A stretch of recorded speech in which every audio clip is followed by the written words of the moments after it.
Hello friends, good morning. मैं thermal Pandey आपका अपने यूट्यूब चैनल टारगेट सेट में स्वागत करता हूं। तो जैसा कि आज हम बात करने वाले हैं यूपी ट्रिपल एससी पेट के बारे में। तो आज के टाइम में कोई भी ऐसा परीक्षार्थी हो जो कॉम्पिटिटिव एग्जाम की तैयारी करता हो, उसे पेट के बारे में प्री एग्जामिनेशन टेस्ट बोलते हैं। जो मुख्य एग्जाम होता है उसके पहले एक एग्जाम दिया जाता है, जो ग्रुप सी का एग्जाम, जितने सारे ग्रुप सी के एग्जाम होते हैं, जैसे लेखपाल हो गया, ऑपरेटर का हो गया, ऐसे ही कुछ वैकेंसियां हैं जिसके पहले हमको एक प्री एग्जाम देना पड़ता है। जी हाँ, 2 एग्जाम होंगे, तो प्री एग्जाम देना पड़ता है जिसे हम पेट बोलते हैं, प्री एग्जामिनेशन टेस्ट। ठीक, तो जो एक ग्रुप सी में अनिवार्य होता है, ग्रुप सी के हर एक एग्जाम के लिए अनिवार्य होता है। 20 नवंबर 2020 से लागू किया गया कि हमको हर एक मुख्य एग्जाम के, मतलब ग्रुप सी के जितने भी एग्जाम होते हैं उसके पहले पेट का एग्जाम पास करना पड़ेगा। जी हाँ, पेट में परसेंटेज के अकॉर्डिंग आपके ग्रेड बनते हैं।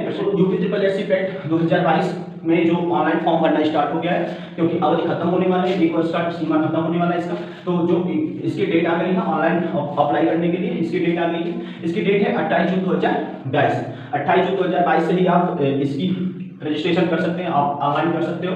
और इसका जो लास्ट डेट बोलते हैं, लास्ट डेट अप्लाई का है, तो वो है 27 जुलाई 2022।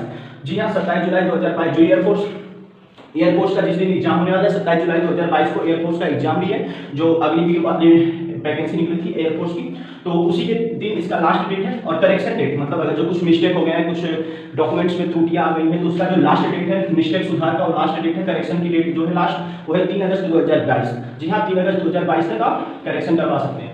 इसका जो एग्जाम की बात करें तो इन्होंने बोला है कि सितंबर 2022 तक इसका एग्जाम करवा दिया जाएगा, क्योंकि अक्टूबर में इसका लास्ट डेट खत्म हो रहा है। जो 2021 का पेट था, इसका अक्टूबर में एग्जाम, लास्ट एग्जाम एक तो 28 अक्टूबर 2022 को इसका डेट खत्म हो रहा है, अवधि खत्म हो रही है, इसलिए सितंबर 2022 तक इसका एग्जाम करवा दिया जाएगा, ताकि अक्टूबर से नवंबर तक में इसकी रिजल्ट घोषित कर दिया जाए और न्यू 2022 पेट को लागू कर दिया जाए।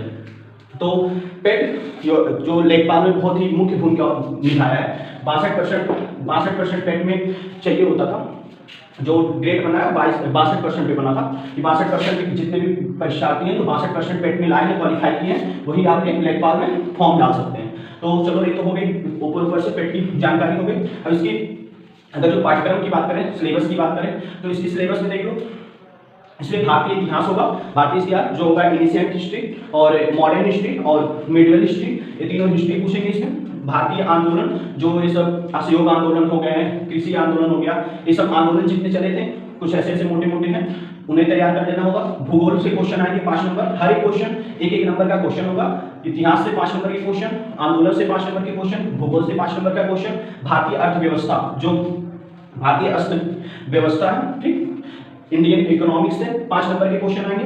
भारतीय संविधान और लोक प्रशासन, संविधान से आएंगे और लोक प्रशासन, ठीक। और सामान्य विज्ञान में आपके कुछ क्वेश्चन भूगोल के भी इंक्लूड कर दिए जाते हैं, साइंस के क्वेश्चन इंक्लूड कर दिए जाते हैं, तो 5 नंबर के क्वेश्चन है। प्रारंभिक अंकगणित, सामान्य हिंदी बोले तो 5 नंबर का, हाँ ये तो 5 + 10 15 नंबर का सामान्य हिंदी होता है, बट सामान्य हिंदी जो 5 नंबर का है, इसमें खाली व्याकरण की बात करेगा। और 10 नंबर जो है आपका सामान्य हिंदी, वो यहाँ पे है, ठीक। अपठित हिंदी गद्यांश, 2 गद्यांश आपको दिए जाएंगे, 2 क्वेश्चन रहेंगे गद्यांश से बेस्ड, आपको सॉल्व करने होंगे, ठीक। जो 2 क्वेश्चन रहेंगे, हर एक क्वेश्चन 5-5 नंबर का होगा, ठीक। अब ये हो गया प्रारंभिक अंकगणित, हो गया सामान्य हिंदी, हो गया सामान्य अंग्रेजी में आपके क्या बोलते हैं, अंग्रेजी ग्रामर होंगे, और इसमें 2 नंबर आपके इसमें भी गद्यांश से रिलेटिव आते हैं, इसमें भी आपको अपठित गद्यांश दिए जाते हैं, इसको सॉल्व करना होता है, ठीक। लॉजिक एंड रीजनिंग से 5 नंबर आएंगे, लॉजिक एंड रीजनिंग से 5 नंबर आपके आएंगे।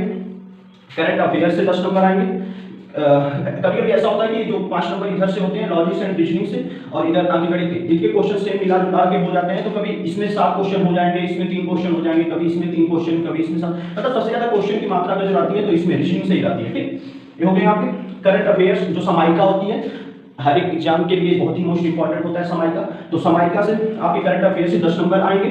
अब इस 10 नंबर में 5 नंबर में 4 नंबर 3 नंबर तो भूगोल से ही रिलेटिव आ जाते हैं, कुछ ऐसे क्या होते हैं सामान्य विज्ञान से रिलेटेड आ जाते हैं, और अर्थव्यवस्था से रिलेटेड कुछ क्वेश्चन हो जाते हैं। तो एक करंट अफेयर तो आपको बेसिक पता ही होगा, करंट अफेयर मतलब समायिका इस टाइम के जो भी क्वेश्चन बन रहे हैं, कुछ क्या हो रहा है क्या नहीं हो रहा है, ठीक, प्रधानमंत्री कहाँ गए, ऐसे बहुत सारे क्वेश्चन होते हैं। तो अपठित हिंदी गद्यांश, अब हाँ देखो, जनरल अवेयरनेस होता है 10 नंबर का, जनरल अवेयरनेस मतलब बुक्स हो गए, और फिर विदेशी मुद्राएं वगैरह के बारे में पूछ लेता है, और ऐसे ही बहुत सारी चीजें होती हैं अवेयरनेस में, जैसे विविध इसको बोलते हैं, अवेयरनेस मतलब विविध होता है, मतलब समायिका और विविध से रिलेटिव होते हैं, दोनों आपस में रिलेटेड होते हैं, ठीक। और अपठित हिंदी गद्यांश तो आपको पता ही, अपठित गद्यांश आएंगे, 2 क्वेश्चन रहेंगे 5-5 नंबर के, इन्हें करना होगा, पूरे टोटल 10 नंबर के होते हैं।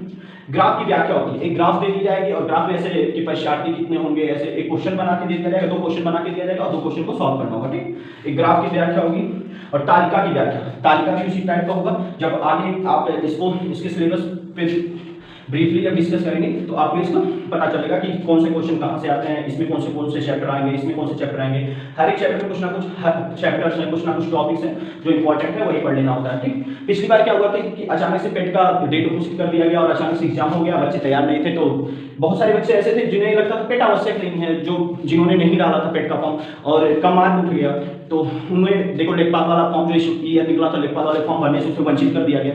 तो इस बार वो गलतियां आप ना करें, इस बार गलतियां आप ना दोहराएं, इसलिए आप हर कोई बच्चा पेट का एग्जाम जरूर दें, ताकि इससे 2 चीजें को फायदा होती है। एक तो प्री एग्जाम हो जाएगा आपका, किसी भी एग्जाम के लिए आप फॉर्म भरने के लिए तैयार हो जाएंगे। दूसरी चीज होगी आपकी एक प्रैक्टिस हो जाएगी, एक बोले तो एक अपने आप को चेक कर लिया जाएगा कि हम किस तरह के हैं और किस पानी में हम कितने परसेंटेज कर सकते हैं। तो बहुत सारे ऐसे बच्चे हैं जो 50-50% पे भी अटक गए थे और बोल रहे थे कि हम 70%, जब यार तुम पेट में 50% ला रहे हो तो फिर मेन एग्जाम में आप कैसे 80%, 70% निकाल सकते हो, ठीक। मेरे इतने हाईएस्ट उठ रहे हैं, तो सबसे पहले आप प्रैक्टिस खूब अच्छे से इस पर प्रिपरेशन कर लो।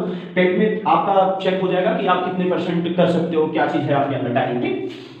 अगर जब हम समय की बात करें तो 2 आवर का पेपर होगा, 2 आवर का पेपर होगा और 0.25 का इसका माइनस मार्किंग है, यानी 1/4, ठीक, इसका माइनस मार्किंग है। अगर जो आप 4 क्वेश्चन गलत कर रहे हो तो 1 क्वेश्चन आपके गलत मान लिए जाएंगे, ठीक। अगर आप सही भी कर रहे हो तो 1 क्वेश्चन आपकी गलत कर दिए जाएंगे, ठीक।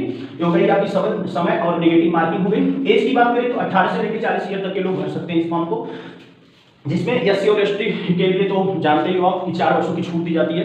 तो एससी और एसटी के लिए 4 वर्षों की छूट दी जाएगी, यानी 18/4/21, यानी आप 18/4/22 साल से लेकर 44 साल तक भर सकते हैं एससी एसटी वाले। और अवधि की बात करें तो हाँ, अभी तो बता ही चुके हैं कि अवधि 1 साल की होती है। अगर जो इसका मान के चलो रिजल्ट निकलना है अक्टूबर में, तो 2023 अक्टूबर तक इसका रिजल्ट माना जाएगा कि वैध रहेगा ये पेट, ठीक। 1 वर्ष की अवधि होती है इसकी। एग्जाम की टाइप की बात करें, एग्जाम कैसे होगा ये तो सबको पता है, एमसीक्यू टाइप क्वेश्चन आएंगे, लेकिन इसके एग्जाम होंगे ऑफलाइन, ना कि ऑनलाइन होंगे, ठीक। पिछली बार की तरह सेम प्रोसेस है, ऑफलाइन एग्जाम होगा, सेंटर जाएगा दूसरे जिले में, जिस जिले में आप फॉर्म डाले हो उस जिले के दूसरे जिले में आपका सेंटर जाएगा, ठीक। सेंटर जाना है और ऑफलाइन एग्जाम होंगे, ऑफलाइन एग्जाम में एमसीक्यू टाइप क्वेश्चंस आएंगे, ठीक। ये तो हो गए आपके यूपी ट्रिपल एससी से रिलेटेड जितने आपके जानकारी युक्त नोटिफिकेशन था वो मैंने दे दिया। और बाकी आपको अगर जो ब्रीफली जानकारी चाहिए होगा तो आप यूपी ट्रिपल एससी पेट के ऑफिशियल वेबसाइट पे जाके खुद चेक कर लीजिए इसका सिलेबस, कि भारतीय इतिहास में क्या सिलेबस है, भारतीय आंदोलन में क्या है, भूगोल क्या है, भारतीय अर्थव्यवस्था क्या है, इस सब के बारे में आपको ब्रीफली सारे चैप्टर के नाम लिख दिए जाएंगे और आपको बता दिया जाएगा कि इसमें कैसे कैसे करना है, ठीक। बाकी आप बुक से पढ़ो और जनरल खास करके तो इसका बुक भी आता है तो बुक से भी पढ़ सकते हो, आप ऑनलाइन क्लासेस से पढ़ सकते हो, ठीक। तो इसी के साथ मैं अपनी बारी को विराम करता हूं। और अभी तक आपने मेरे चैनल को सब्सक्राइब नहीं किया तो हम्बली रिक्वेस्ट है, प्लीज़ सब्सक्राइब माय चैनल। और अभी न्यू है तो आप लोग सपोर्ट बनाइए। तब तक के लिए जय हिंद, जय भारत। जैसे ही कोई नोटिफिकेशन या कोई न्यू अपडेट आता है किसी भी वैकेंसी से रिलेटेड, किसी भी गवर्नमेंट वैकेंसी से रिलेटेड, तो मैं सबसे पहले आप तक जरूर पहुँचाऊँगा। थैंक यू, धन्यवाद।